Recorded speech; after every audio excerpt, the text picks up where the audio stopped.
Hello student, आप सभी का स्वागत करते हैं इलेक्ट्रिकल लाइन में। जैसा कि आप सबको मॉर्निंग में वीडियो बनाते मॉर्निंग में जो है कि सेट का सॉल्यूशन करते हैं, जो कि अभी हम लोग सेट का जो सॉल्यूशन टेक्निकल का सॉल्यूशन करने जा रहे हैं। तो आप सभी का स्वागत करते हैं इलेक्ट्रिकल लाइन में। पावर ग्रिड महा मैराथन चल रहा है, जो कि जब तक एग्ज़ाम चलेगा तब तक, एग्ज़ाम नहीं होगा तब तक चलते रहेगा। तो यहाँ पर देखिए एग्ज़ाम तक का पावर ग्रिड 2023 महा मैराथन एग्जाम तक में आपका स्वागत करते हैं। आपके और अंतिम प्रहार के साथ पावर ग्रिड का तैयारी कर रहे हैं। तो अभी महा मैराथन जो चल रहा था, महा मैराथन अब चलेगा मात्र 23 तारीख तक, 23 नवंबर तक चलेगा। तो इस समय स्वागत करते हैं और यहाँ पर नोटिफिकेशन दे दें कि अभी सेट सॉल्यूशन होगा। उसके बाद जो कि नॉन टेक में होता है, नॉन टेक जिसको कहते हैं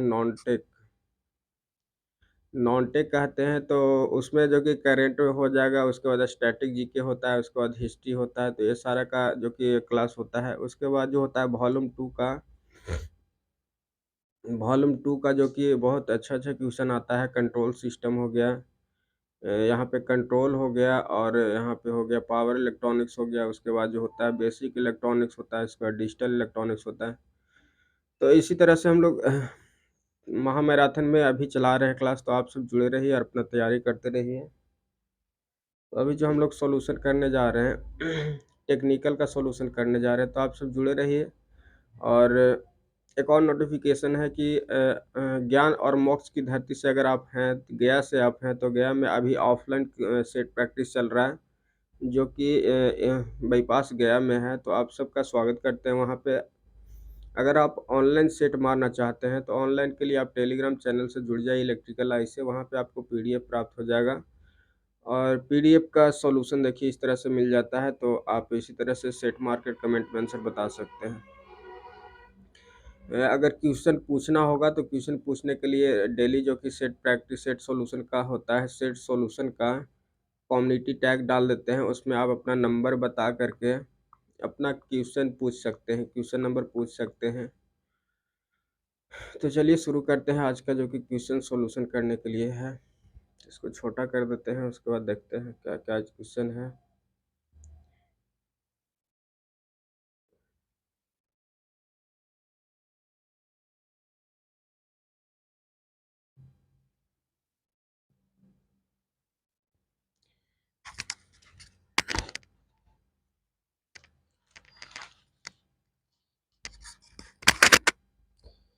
तो देखिए यहाँ बोल रहा है क्वेश्चन नंबर जो कि कितना है, क्वेश्चन नंबर आपको बताना है। ये सारा क्वेश्चन बन जाए। क्वेश्चन नंबर 1 में देखिए बता रहा है क्या है। क्वेश्चन नंबर 1 के सेट में था नहीं ऐसे। क्वेश्चन नंबर 1 से बता रहे यहाँ पर बोल रहा है when the emitter current of the transistor 1 milli ampere. Emitter current दिया गया है कितना, इतना।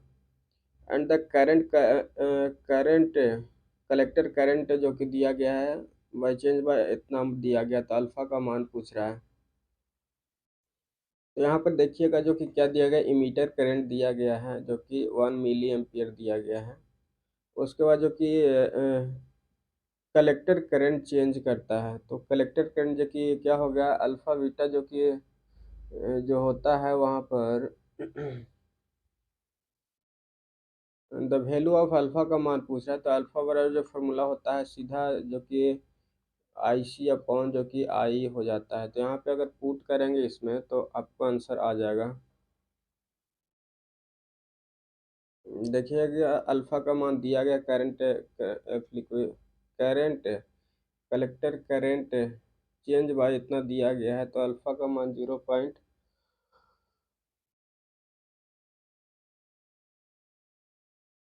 एमीटर करंट यहाँ पे दिया गया। तो कलेक्टर करंट का 0.995 मिली एम्पियर दिया गया है। उसके बाद नीचे जो दिया गया है मीटर करंट 1 मिली एम्पियर दिया गया। तो मिली से मिली कट जाएगा, और जो कि ऊपर वाला आंसर हो जाए 0.955, तो वही हो जाएगा, सी ऑप्शन सही हो जाएगा। तो यहाँ पर ये देखना था सिर्फ कि जो कि ये दिया गया था, ये जो कि चेंज इन करंट आईसी का मान दिया गया था। आईसी का मान इस तरह भी देता है, आईसी का मान दिया था, आई का मान दिया था, अल्फा का मान पूछ रहा था। बस आगे चलते हैं। क्वेश्चन नंबर जो कि 102 नंबर क्वेश्चन बोल रहा था कि पढ़िए इसमें क्या पूछ रहा है। क्वेश्चन हम देखे भी नहीं थे। for the JFET type of value of the amplification factor and the transconductor are 80 and the इतना microsecond.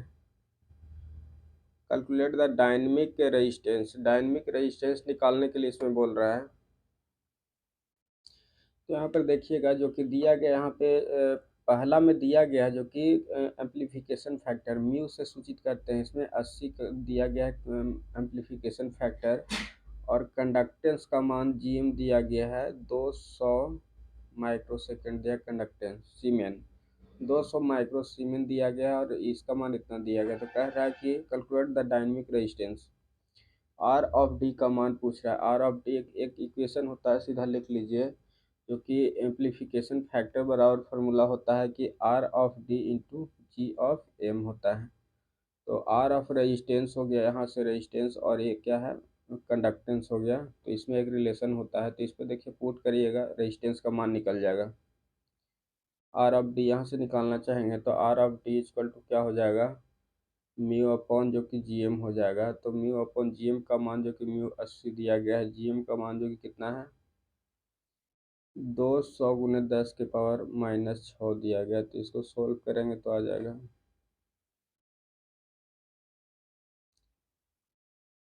यहाँ पे देखिए, अगर काटेंगे इसको तो आंसर जो आ जा रहा है 400 किलो ओम आ रहा है आंसर।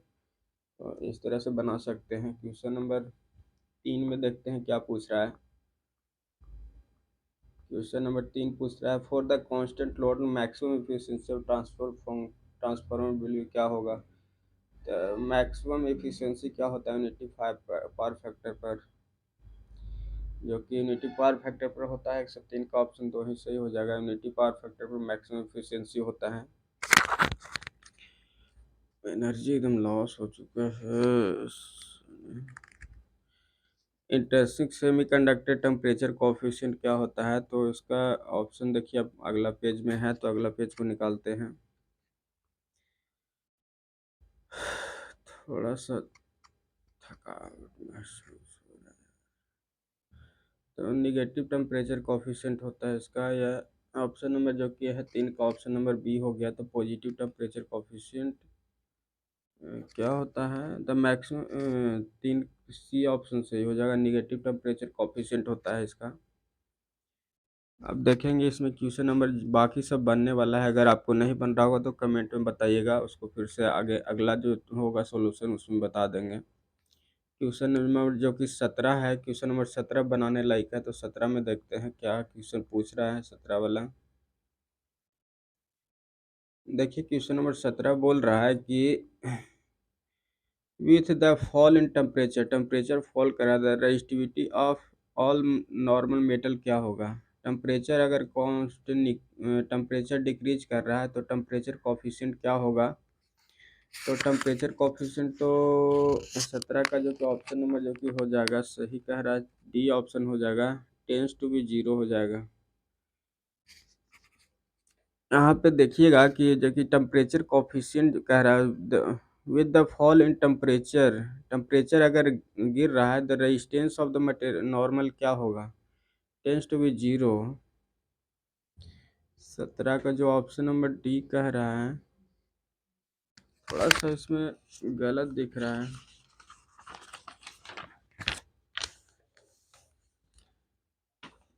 यहाँ पे 17 का कह रहा है कि metal have the positive temperature coefficient of the resistance, so fall in temperature resistance with the fall in resistance.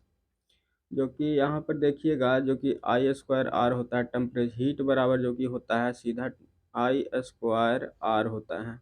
अगर टेम्परेचर कमेगा तो रेजिस्टेंस का मान भी कमेगा। अगर यहाँ पे कह रहा है कि heat fall temperature resistive the all normal metal, तो हो सकता है कि अगर डिग्री जैसे कह सकते हैं, लेकिन टेंस टू बी 0 कह रहा है, टेंस टू बी 0 लगभग 0 की बोल रहा है अप्रॉक्स। क्वेश्चन नंबर 18 भी देखिएगा, क्वेश्चन नंबर 18 में भी कन्फ्यूजन होगा। क्वेश्चन नंबर 18 कह रहा है the RC oscillator mainly used, RC oscillator को कहाँ यूज किया जाता है, तो ऑडियो एम्पलीफायर में यूज किया जाता है। क्वेश्चन नंबर जो कि क्या है 2 हो जाएगा, वेरी लो फ्रीक्वेंसी पर यूज करते हैं। आरसी ऑसिलेटर जो होता है वेरी लो फ्रीक्वेंसी पर यूज करते हैं। 18 का जो कि बी ऑप्शन सही हो जाएगा, वेरी लो फ्रीक्वेंसी पर यूज करते हैं। देखिए यहाँ पर थ्योरी में कह रहा है कि RC oscillator consist of A covalent signal transistor amplifier and the RC phase shifting network. The phase shifting network consist of three situation R C1, R2 C2 और R3 C2। Frequency of the oscillation is given by, frequency बराबर क्या हो जाएगा, यहाँ पे देखिए 1/2 पाई R of C और √6 दिया है। तो यहाँ पे कह रहा था कि आरसी ऑसिलेटर कहाँ यूज करते हैं, तो वेरी लो फ्रीक्वेंसी में यूज करते हैं। तो लो फ्रीक्वेंसी कहने का मतलब कि 1/2 पाई जो कि दे रहा था RC√6 दे रहा था। अगर यहाँ पर RC का मान C का मान बढ़ाएंगे तो फ्रीक्वेंसी कम ही हो जाएगा, क्योंकि अपोजिट होता है। तो समझने वाली बात यहाँ यही थी कि अगर कैपेसिटेंस के RC के केस रहेगा तो हमेशा फ्रीक्वेंसी लो ही होगा, और इंडक्टेंस के मान कहने का मतलब है कि फ्रीक्वेंसी डायरेक्टली एक्सेल जो कि होता है 2 पाई AFL होता है। तो फ्रीक्वेंसी को बढ़ाएंगे तो फिर क्या होता है, मतलब कि यहाँ से बढ़ सकता है क्या, रेजोनेंस फ्रीक्वेंसी। क्वेश्चन नंबर 20 में भी थोड़ा सा क्वेश्चन अच्छा है, 20 का क्वेश्चन डिस्कस करते हैं। 20 वाला कह रहा है कि which family of the logic device provide the shortest propagation delay. Shortest propagation delay क्या होगा, शॉर्टेस्ट प्रोपेगेशन डिले। तो ऑप्शन नंबर इसका डी ऑप्शन सही हो रहा है। तो देखिए थ्योरी इसका क्या है, emitter coupling logic ELC, ELC को क्या कहते हैं, इमीटर कपलिंग क्या कहते हैं, लॉजिक, इमीटर कपलिंग लॉजिक कहते हैं। Is a fastest logic device है, फास्टेस्ट लॉजिक डिवाइस है, because it is has the shortest propagation delay. सबसे कम प्रोपेगेशन डिले क्या होता है, इसी का होता है। तो याद करने वाला है कॉमन इमीटर, जो कि है कॉमन इमीटर, इसका फुल फॉर्म क्या है कि emitter coupling logic, emitter coupling logic होता है इसका। तो ELC हो गया, 120 हो गया। आगे चलते हैं, ये सब थ्योरी है। 122 का देखिएगा, थोड़ा सा नॉमरिकल यहाँ पे दिया गया है। 122 में कह रहा है द मिनिमम वैल्यू दैट कैरेटिक्स impedance of and the air dielectric parallel wire line can have, parallel wire line have कितना रखता है। तो क्वेश्चन नंबर 22 का जो कि ऑप्शन नंबर बी ऑप्शन सही है, जो कि 83 ओम बोल रहा है। तो यहाँ पर देखिएगा, इसको सॉल्यूशन करते हैं। यहाँ पर तो इसका 83 ओम आंसर आर बता रहा है। तो यहाँ पर देखिएगा कि क्या दिया गया है, कुछ छोटा है। The minimum value of that कैरेटिक्स impedance of the dielectric air dielectric parallel wire. तो यहाँ पर देखिए एक इक्वेशन इसका होता है, सीधा बस समझ लीजिएगा कि 2S/D बराबर जो कि हो जाएगा, मिनिमम होना चाहिए इसका, जो कि डिफरेंस होना चाहिए सबसे कम होना चाहिए। तो इसी का कह रहा है, और S बराबर D हो जाता है पैरेलल में। आगे चलते हैं, इसका क्वेश्चन अटपट पूछ रहा है, पता नहीं क्या है।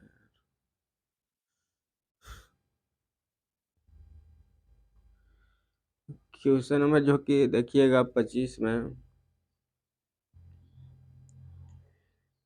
में कर रहा है, in the metal the type of bond present, metal में कौन सा बॉन्ड प्रेजेंट होता है। तो क्वेश्चन नंबर 25 का बोल रहा है, ऑप्शन जो कि बी कह रहा है कि मेटेलिक बॉन्ड होता है। तो मेटेलिक बॉन्ड क्या होता है, इन metallic electron makes the metallic bond, metallic bond होता है। क्वेश्चन किस तरह का गलती होता है, मेटेलिक बॉन्ड किया जाता है मेटल में, कोवैलेंट बॉन्ड किया जाता है जो कि सेमीकंडक्टर में होता है, और आयनिक बॉन्ड जो कि इलेक्ट्रोलाइट में होता है।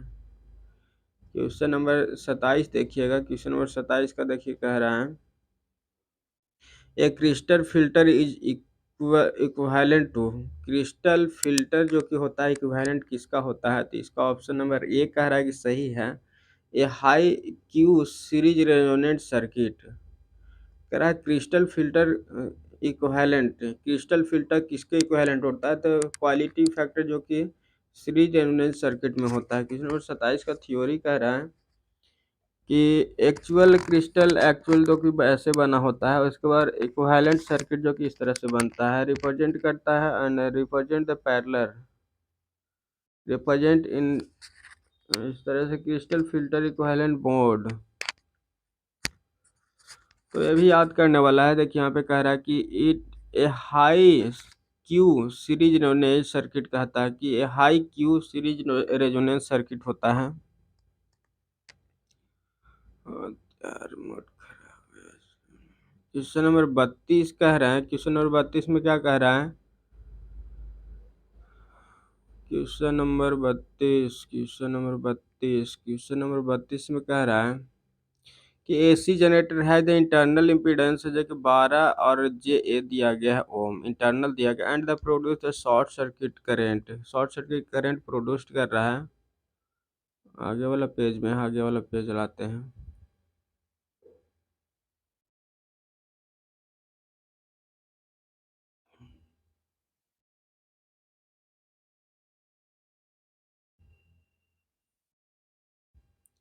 यहाँ पे देखिएगा, इसको ऊपर कर दे रहे हैं, यहाँ पे पढ़ने में सहायता मिलेगा।